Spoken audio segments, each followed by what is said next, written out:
There is a word carved into a wooden post on an island off the coast of North Carolina that has not stopped asking a question for over 400 years. The word is Croatoan.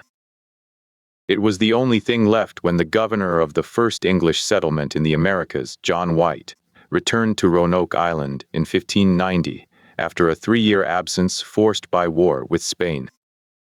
The settlement he had left behind, 117 men, women, and children, the first English colony in the New World, was gone.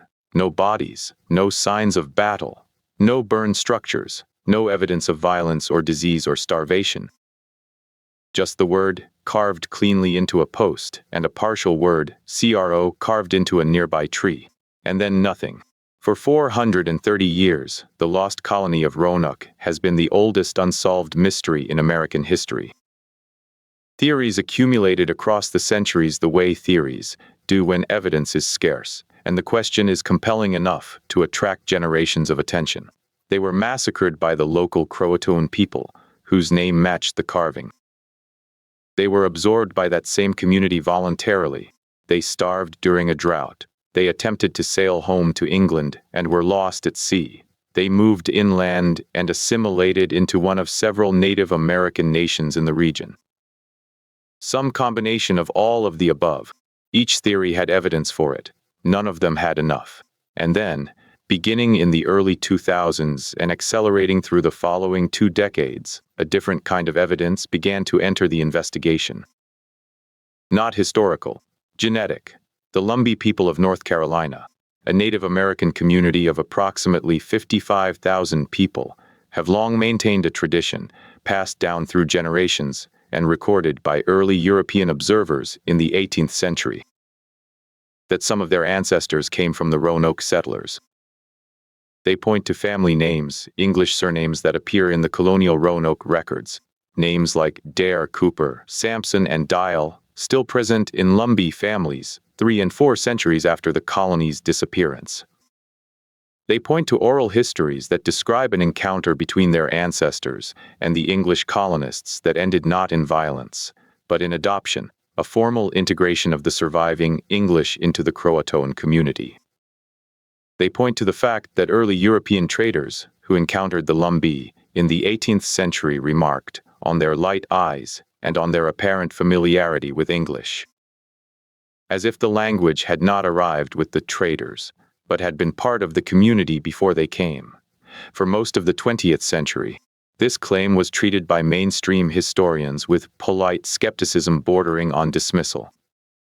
The family names could be explained by later colonial contact, by intermarriage with English settlers in the 17th and 18th centuries. The physical observations could be attributed to recent admixture. The oral histories were considered too temporally distant from the events to carry the weight of historical evidence. The Lumbee tradition, however persistent and however internally consistent, was not considered evidence in the academic sense of the word. But it would not go away, and when geneticists began examining Lumbee DNA in the early 2000s, they found something that the skeptics had not anticipated. The Lumbee people show genetic patterns that are unusual among Native American populations in the region. Specifically, they carry European-derived genetic markers at frequencies that are higher than neighboring Native American communities, and that appear in their distribution and character. To predate the major waves of colonial contact and intermarriage that reshaped most southeastern Native American genetics in the 18th and 19th centuries, the signal is not overwhelming. The Lumbee are predominantly of Native American ancestry, as their oral tradition has always maintained.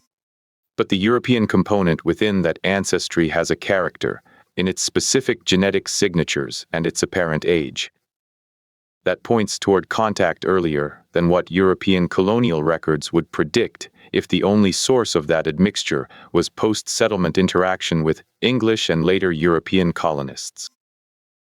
This is the finding that changes everything, or at least that begins to, because the genetics do not name the Roanoke colonists. They cannot. What they can say, with the precision that modern genomic analysis allows, is that European ancestry entered the Lumbee population earlier than the standard colonial narrative accounts for, and at a time that is consistent with, though not proof of, the absorption of the Roanoke settlers into the Croatoan community that became part of the Lumbee's ancestral heritage. The archaeology, running parallel to the genetic work, has added its own layer to this picture. Excavations at a site on Hatteras Island, which is the historical territory of the Croatoan people, and the location that the carved word pointed toward, have uncovered European artifacts in contexts that suggest not trade but residence.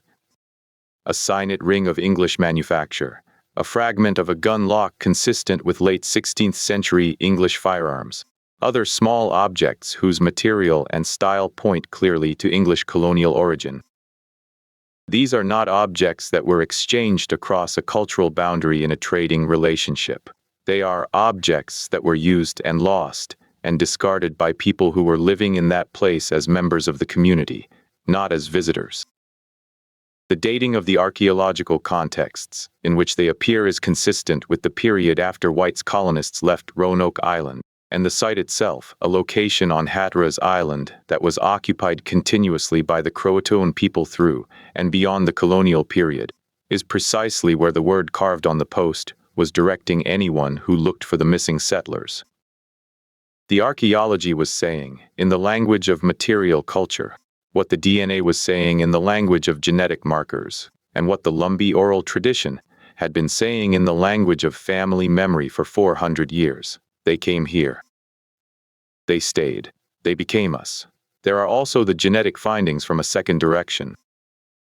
DNA studies of the local Native American populations across a wider region of coastal North Carolina have found isolated pockets of European ancestry in communities whose contact with European settlers in the historical period was limited enough that the ancestry cannot easily be explained by later colonial interaction. Each of these pockets is small. None of them is conclusive. But taken together, the genetic signal and the archaeological evidence and the Lumbee oral tradition are pointing at the same event from three different angles. The colonists did not die at Roanoke. They walked away from it. The carved word was not a mystery but a message, a direction, the name of the people they were going to join. The Croatoan, who occupied the outer banks south of Roanoke Island, and with whom White had maintained friendly relations during his time at the colony, had offered them refuge. And the colonists, facing a winter without resupply from England, and with the tension that had existed between the colony and some local groups making their position on Roanoke Island increasingly precarious, had accepted. What happened next is what the genetics are beginning to trace. The colonists, 117 people including children and pregnant women, walked or paddled to Croatoan territory and were absorbed into that community. Over the following generations, as the Croatoan became part of what would eventually be recognized as the Lumbee Nation, the English surnames remained, passed down as family names within a community that was now, genetically and culturally, Native American with a specific and traceable English thread woven through it. John White, when he arrived in 1590 and found the carved word, understood it correctly. He had agreed with the colonists before his departure that if they moved, they would carve the name of their destination, and that if they left under duress, they would add a Maltese cross above the name. There was no cross. The carving was clean and deliberate, the mark of people who had made a planned and orderly departure, not a panicked flight. White recorded in his journal that he was confident the colonists had gone to Croatoan Island, and that he intended to find them there. He ordered the ships to sail south. A storm struck the fleet that night. One anchor cable snapped, then another. The ships were driven off course, their water casks lost overboard in the confusion, and the captains refused to attempt the coast again, without fresh water and supplies. White was forced back toward the Caribbean, and eventually back to England. He applied repeatedly for funding and ships to return to Croatoan Island and find the colonists. He was refused. The war with Spain, the demands of the Virginia Company, the indifference of investors who had lost money on the colony, all of it conspired to prevent the one journey that would have answered the question. He died, as far as the records show, never knowing what had happened, though the word on the post had told him everything he needed to know. And the colony that was not lost, that had in fact executed exactly the contingency plan its governor had arranged, became in his absence the greatest mystery in American history, not because the colonists disappeared, but because the English world that had sent them never came back to look in the right place. The DNA is now, 400 years later, looking in the right place. It is finding in the genetic heritage of a living Native American community the faint, but measurable signal of 117 people who made a choice that history recorded as a disappearance. They were not lost. They were absorbed. They became Croatoan, and then part of the broader community that became the Lumbee Nation, and their descendants are alive today in North Carolina. Some of them carrying in their genes a thread that runs back to a wooden post on a barrier island and a word carved there by someone who wanted to leave a record of where they were going. The family names traveled with the genetics: Dare, Cooper, Sampson.